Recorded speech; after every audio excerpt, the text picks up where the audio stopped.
Boa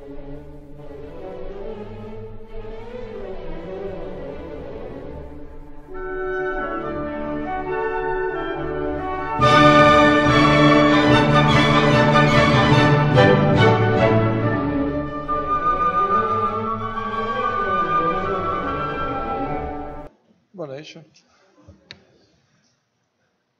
O tema da palestra de hoje é exatamente esse que a Neuza acabou de citar, depois do Natal. Coincidência, né? Dia 26, depois do Natal. E exatamente para trazer uma reflexão que a gente fala muito nessa época do Natal, mas fala muito pouco sobre o depois. Natal, só para a gente contextualizar, ele começa como uma festa pagã. Se chama Natalis Solis Invictus. É uma data que havia em várias tribos e povos do hemisfério norte, porque o inverno, como nós sabemos lá, é muito rigoroso, e no equinócio de inverno, o sol fica mais tempo no céu, iluminando e aquecendo as pessoas. Hoje, com todas as comodidades do século XXI, nós às vezes não entendemos a importância disso para os povos antigos. Então era o sol que era invencível, o sol que conseguia durar no meio da escuridão, conseguia aquecer no meio do inverno mais difícil. Essa data, quando o Império Romano passa a ter a religião cristã como oficial, a ideia dos bispos cristãos era de aproveitar datas e locais que antes eram dedicados ao politeísmo para transformá-los, aproveitando os locais, aproveitando as datas, em datas religiosas cristãs. Ficaria mais fácil daquelas pessoas que estavam saindo do politeísmo, que estavam migrando para o cristianismo, se adaptarem. E também nós temos que entender o processo da época. A mudança, a conversão para uma religião não era um ato de livre vontade como é hoje. Normalmente, o chefe de uma nação, ele se convertia a um Deus, toda a nação acabava se convertendo junto com ele, por uma questão política. E no caso do cristianismo, como o cristianismo ele é muito sólido em dizer que só existe um Senhor e esse Senhor é Jesus, todas as outras religiões ficam proibidas. O Império Romano ele conviveu bastante com muitas religiões. Quando o cristianismo é tornado religião oficial, não com Constantino, mas com Teodósio o Grande, a partir dali, só o cristianismo é admitido como sistema de crença. Mas o que fazer com essas pessoas que dormiram pagãs e acordaram cristãs? Tem que haver uma transição. Então se pegam essas datas, os locais, e se transforma todo esse sistema num sistema que as pessoas reconheçam a partir do momento que elas viram cristãs.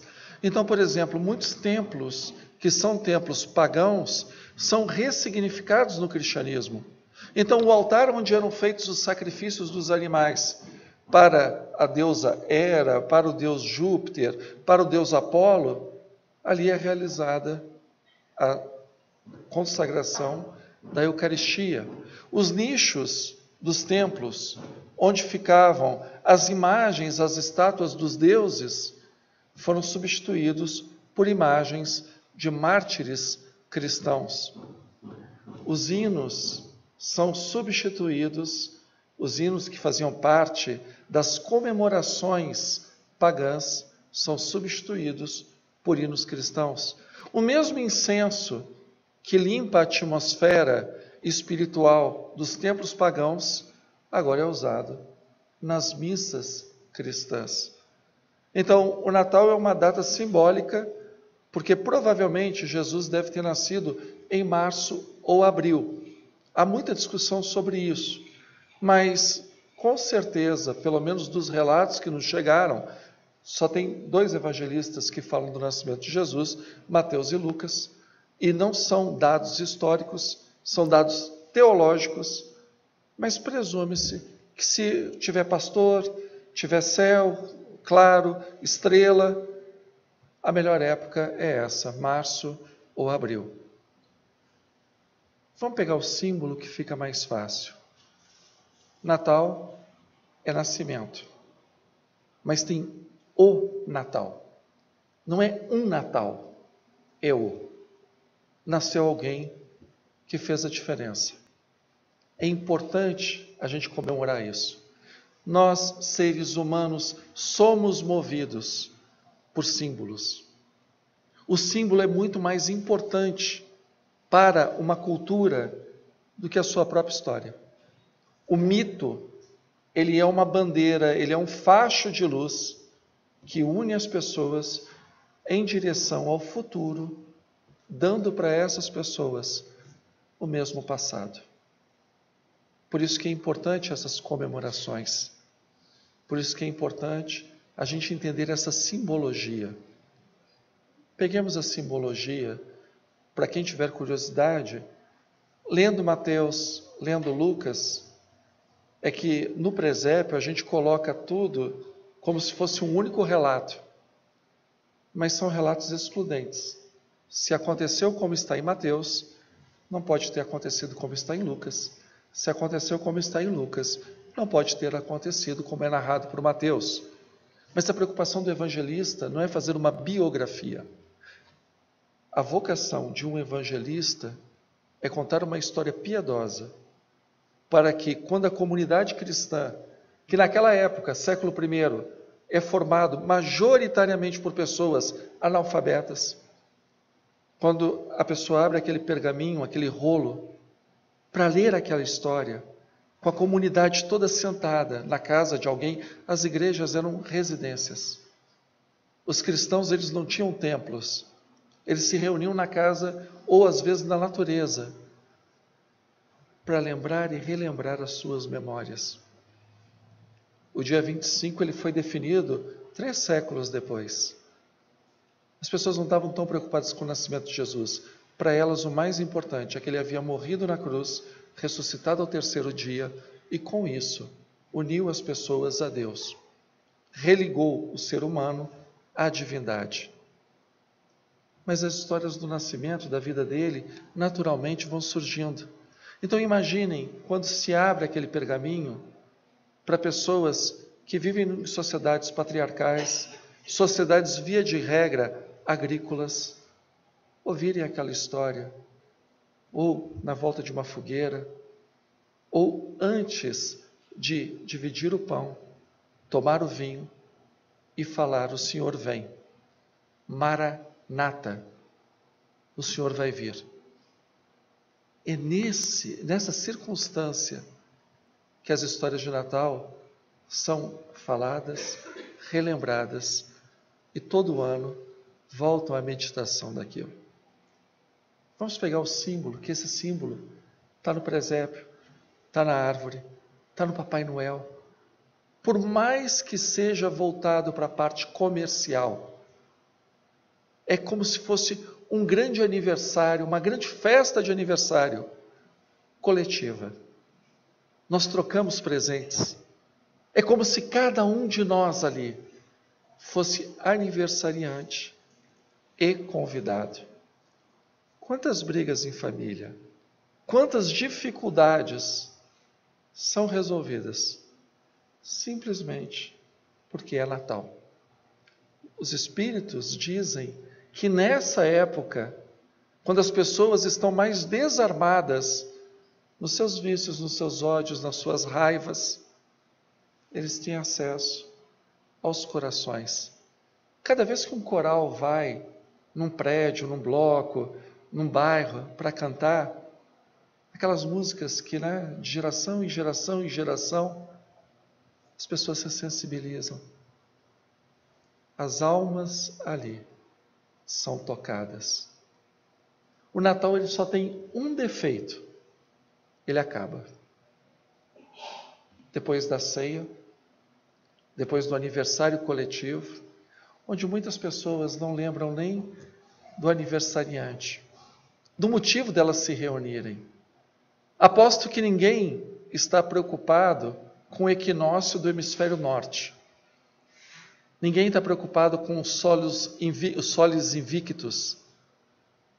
As pessoas se reúnem ali para lembrar que o símbolo do nascimento de Jesus é no dia 25 de dezembro. Foi a data que a humanidade escolheu para fazer essa comemoração.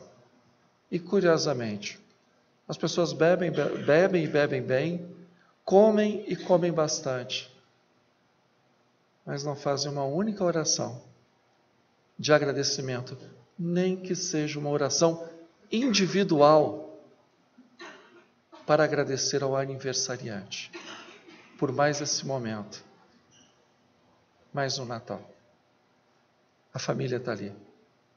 Para quem já teve a oportunidade de perder pai, perder mãe, sabe o significado de ter as pessoas reunidas a cada ano, porque a gente não sabe o que vem no ano seguinte. E o Natal tem esse defeito. Ele acaba.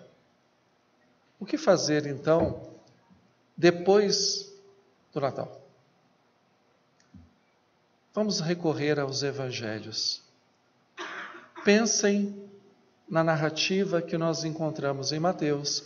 Pensem na narrativa que nós encontramos em Lucas. Como foi o primeiro Natal? Pensem em José, por exemplo. Em Mateus, nós, no primeiro capítulo, lemos a linhagem real de José. José remonta ao patriarca maior, Abraão. Passa pelo grande rei judeu, Davi, o maior sábio daquele povo, Salomão, aos grandes guerreiros, aos grandes pais daquela nação. Mateus nos conta que José tem essa linhagem nobre, ele é da estirpe de Davi. Desposa uma boa menina, porque Maria era menina. As moças estavam aptas a casar naquela região, naquela cultura, desde o primeiro menstruo. Então Maria, quando casou com José, provavelmente era um pouquinho mais velha do que 12 anos de idade. Jovem, Bétula em hebraico, moça núbil, moça jovem, que depois, quando foi traduzido para o grego, traduziram erroneamente como virgem. Mas, quando faz menção à profecia de Isaías, é moça jovem, moça em idade de casamento, Bétula. E aí o que acontece? Ele casa com essa moça e descobre que essa moça está grávida.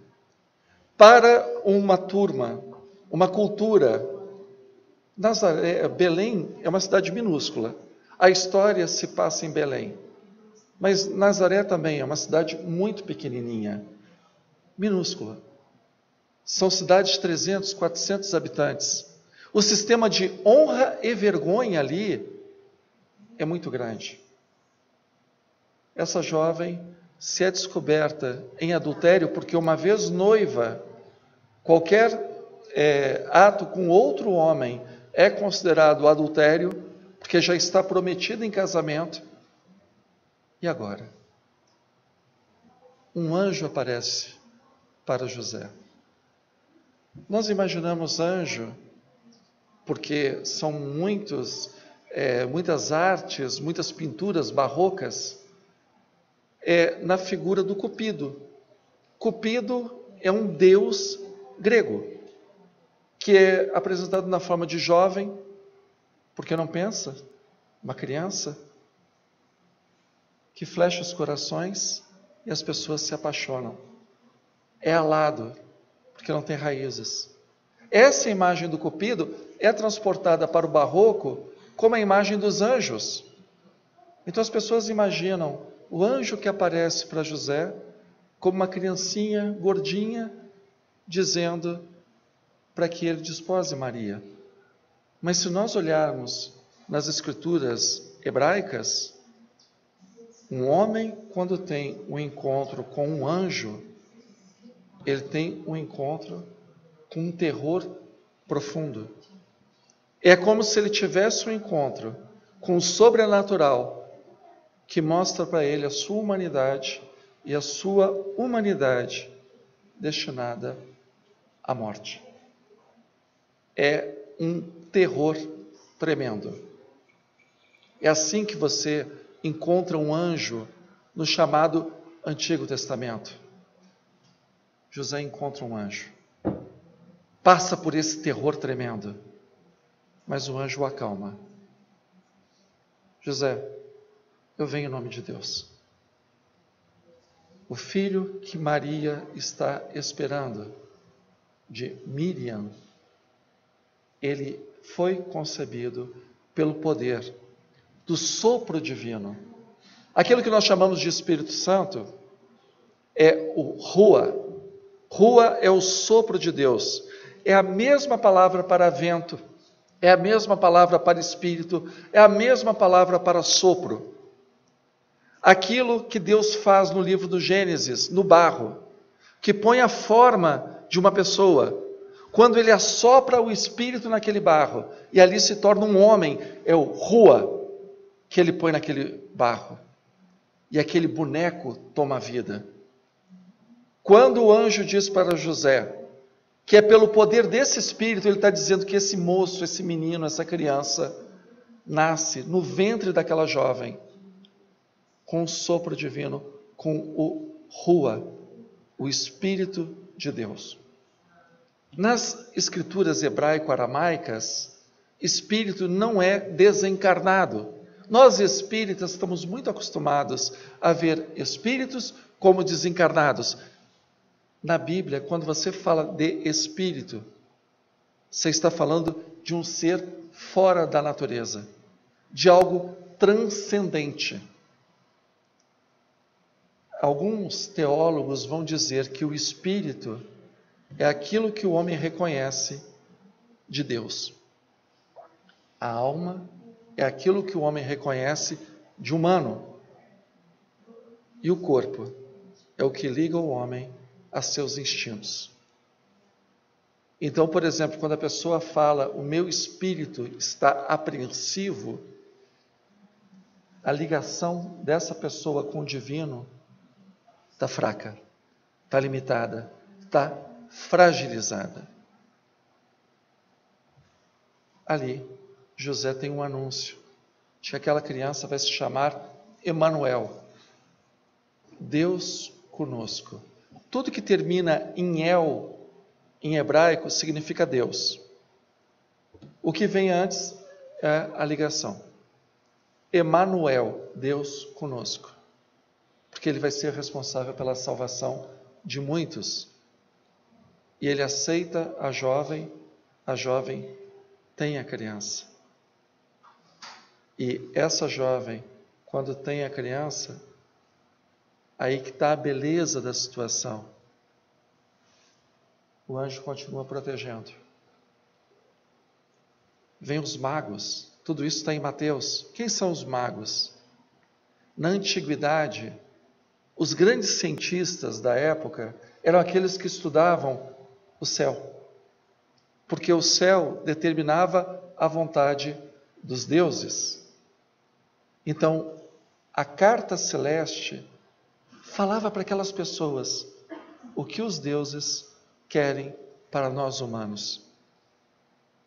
Qual era a ciência das ciências naquela época? A astrologia, não a astronomia. Então, os reis magos, que detalhe, né? Ali só falam magos, não falam que eram reis. As pessoas aqui colocaram. Os reis magos, eles são reis astrólogos.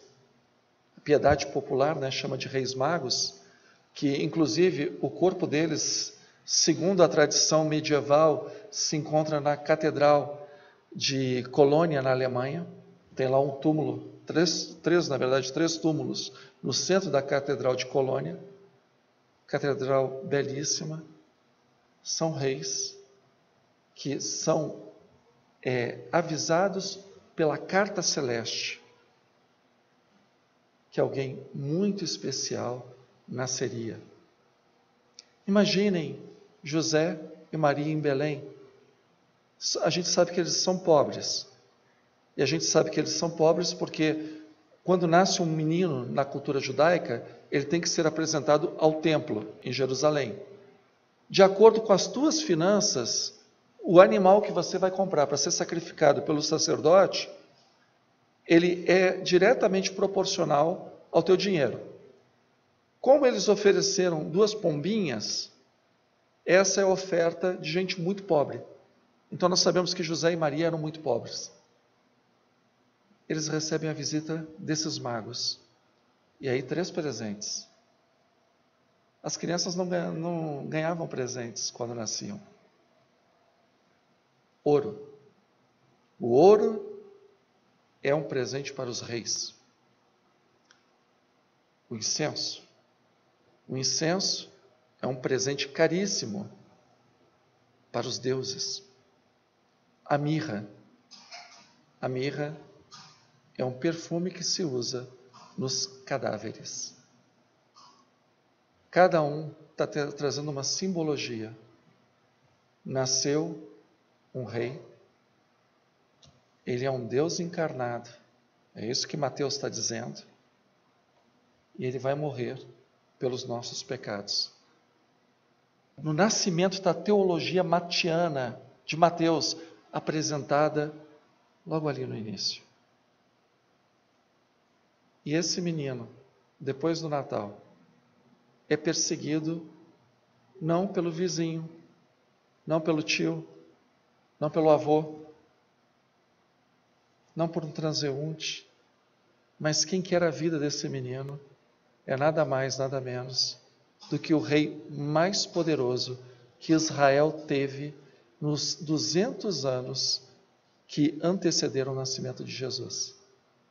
Herodes Magno, o homem que conseguiu sobreviver às guerras de unificação do Império Romano e ainda assim ter todo aquele território para que ele fosse um rei cliente de César Augusto. No Evangelho de Mateus, é esse Herodes Magno que quer a cabeça daquela criança. O anjo aparece aos magos e falam para que eles não voltem ao palácio, mas que achem um outro caminho. Avisa José, pega a tua família, a tua esposa, o teu filho, foge para o Egito. E é curioso, porque na Bíblia nós temos um José que foi escravo no Egito. Nós temos um Moisés, que é o grande líder judeu até então, que tira o povo do Egito. E nós temos agora um novo líder, não só do judaísmo, mas como de toda a humanidade, que precisa fugir de um rei assassino para ir para o Egito, que já foi a terra da servidão. A vida dessa criança já inicia fugindo da ameaça de morte. Viver no Egito é viver como refugiado, é viver como estrangeiro, numa época que não havia globalização. Você ser estrangeiro em outra terra é você não ter cidadania. Logo, o que acontece com você? Não existe legislação que vai te dar amparo. Cada dia é um susto, cada dia é uma surpresa.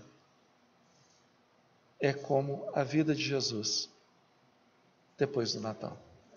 Só quando Herodes Magno morre, esse anjo que o protege avisa para José: volta para a tua terra, porque quem queria morto o menino já não está mais entre nós.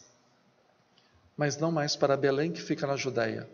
Agora ele tem que voltar para Nazaré, 150 quilômetros aproximadamente de Belém. Belém é coladinho com Jerusalém.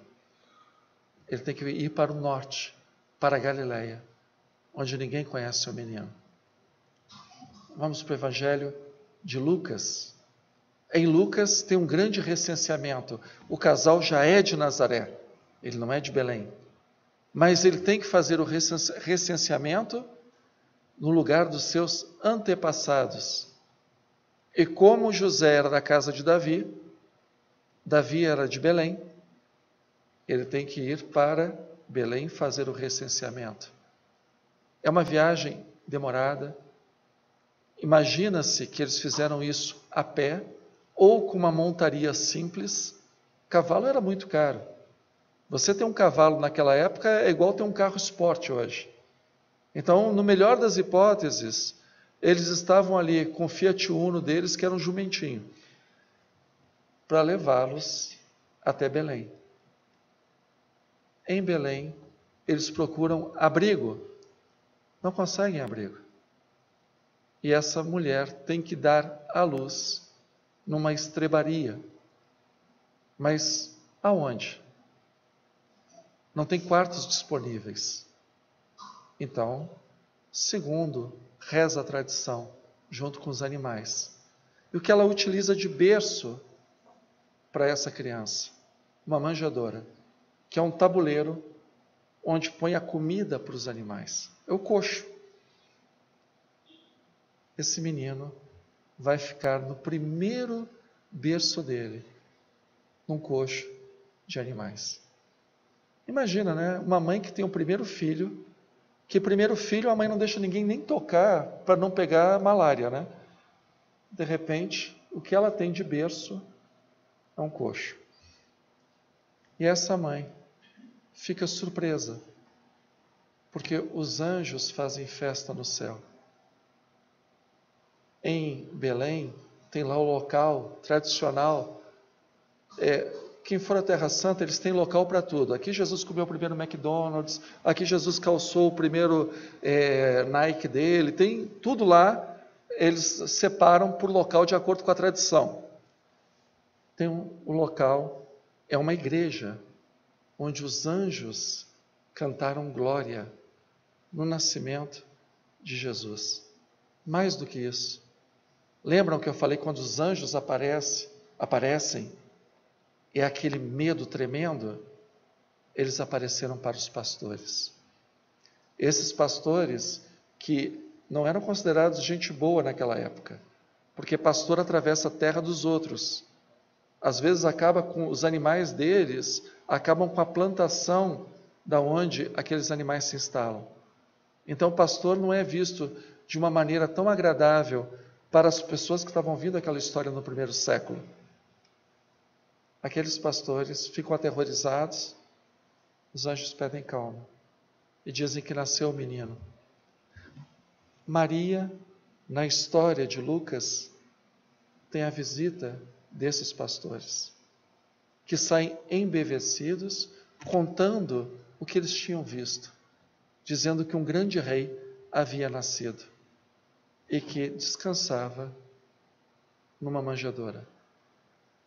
No 8º dia, porque é da lei mosaica, a criança do sexo masculino tem que ser levada para o templo de Jerusalém, para fazer o contrato que é passado de geração para geração, de que Deus vai cuidar daquele povo e aquela terra sempre será do povo judeu.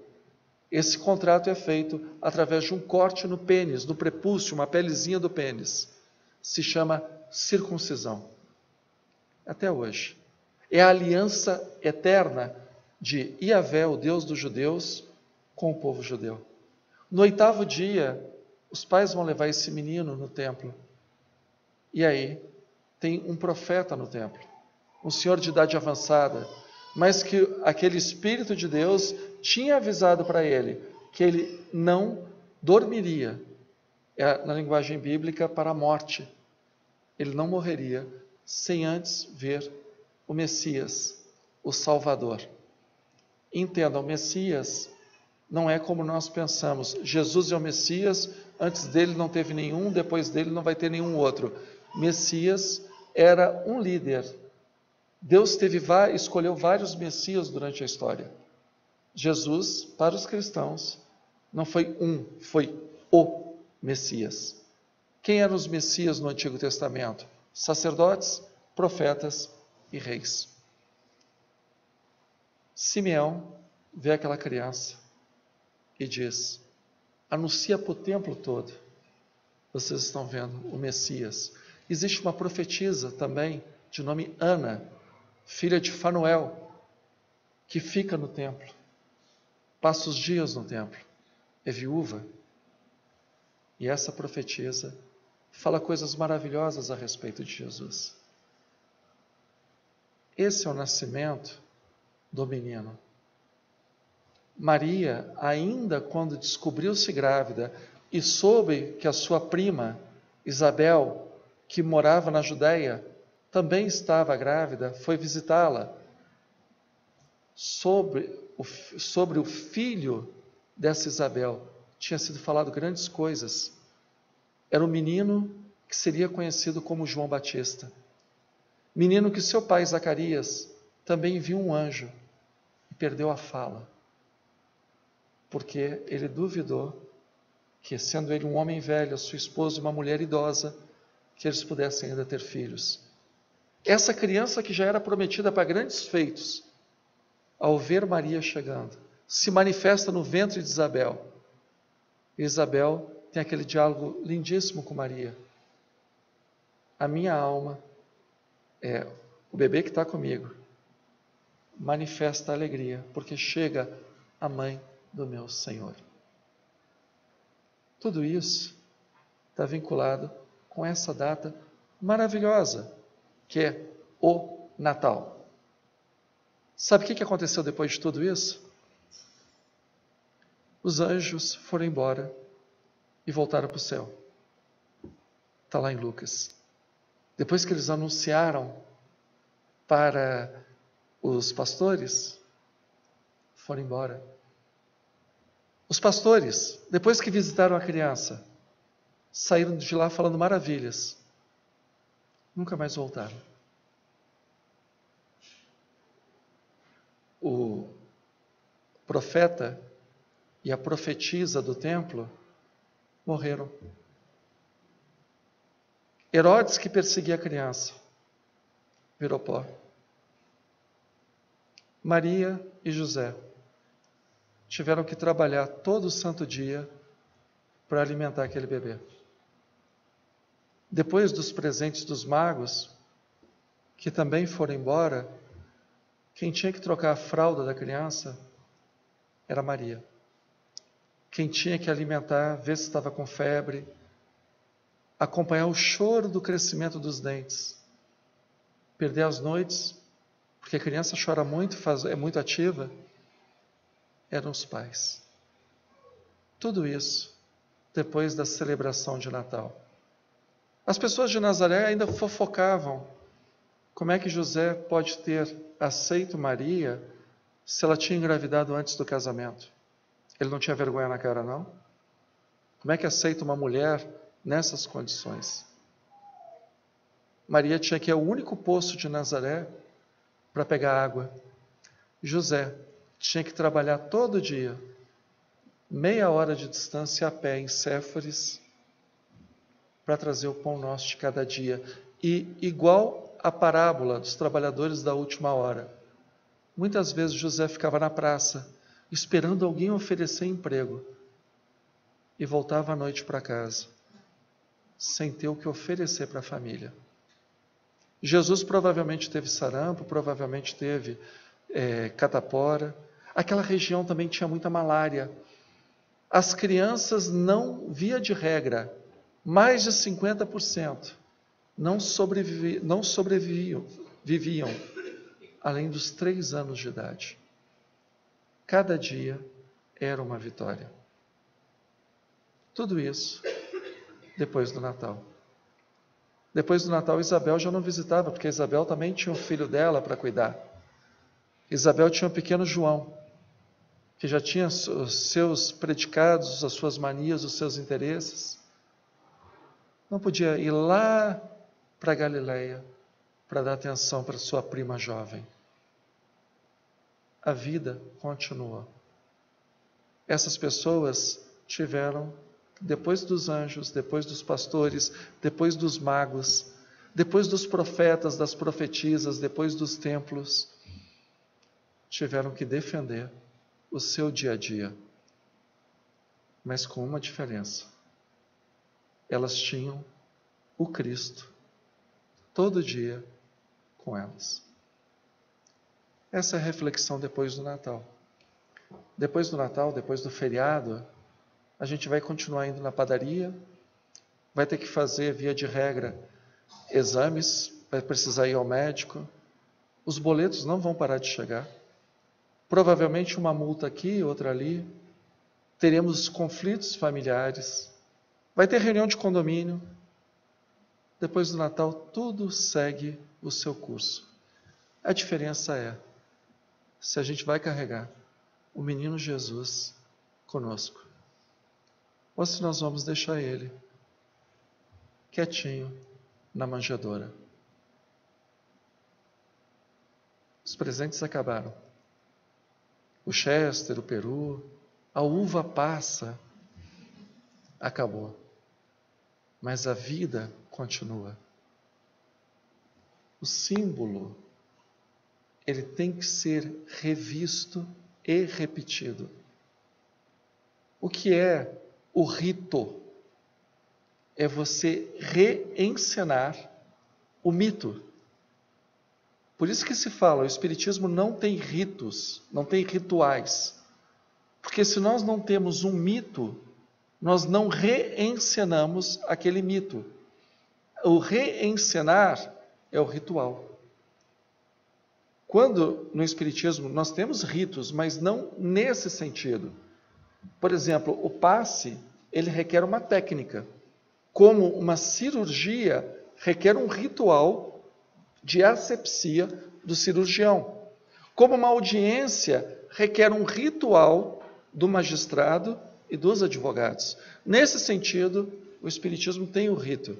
Na mediunidade, no salão, no passe, mas ele não tem aquele rito religioso, que é a reencenação de um mito.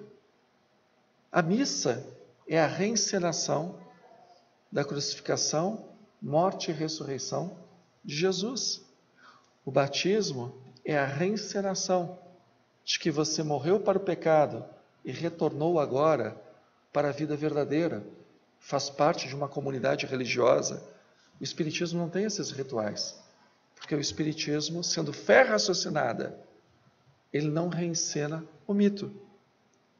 Mas nunca nós podemos desconsiderar o valor do mito. Tenhamos nas nossas mentes e, acima de tudo, nos nossos corações. Cada um de nós carrega em si uma manjedoura. Cada um de nós tem um lugar aqui que não é o mais apropriado para o menino Jesus. Um coxo nunca foi um lugar apropriado para uma criança, mas foi o lugar escolhido para ser o primeiro berço. O nosso coração não é o lugar mais adequado, mais puro, mais bonito para colocar o menino Jesus. Ele sabe disso. Os bons espíritos sabem disso. Mas é o lugar mais carinhoso que nós podemos carregar essa criança, para que depois do Natal, os boletos, as reuniões de condomínio, as nossas gripes, as nossas visitas aos médicos, os nossos relatórios no trabalho, não fiquem tão pesados como eles podem ficar se essa manjedoura, se esse coxo ficar vazio. Não deixemos o Natal morrer. Por um motivo de lógica, Natal é Cristo conosco. Se a gente só se lembrar do peru bolinha, não tem espaço para essa criança que veio para mudar o mundo. Então, não vou desejar para vocês um Feliz Natal, mas eu vou desejar para vocês um feliz pós-Natal. Uma ótima noite. Fiquem com Deus.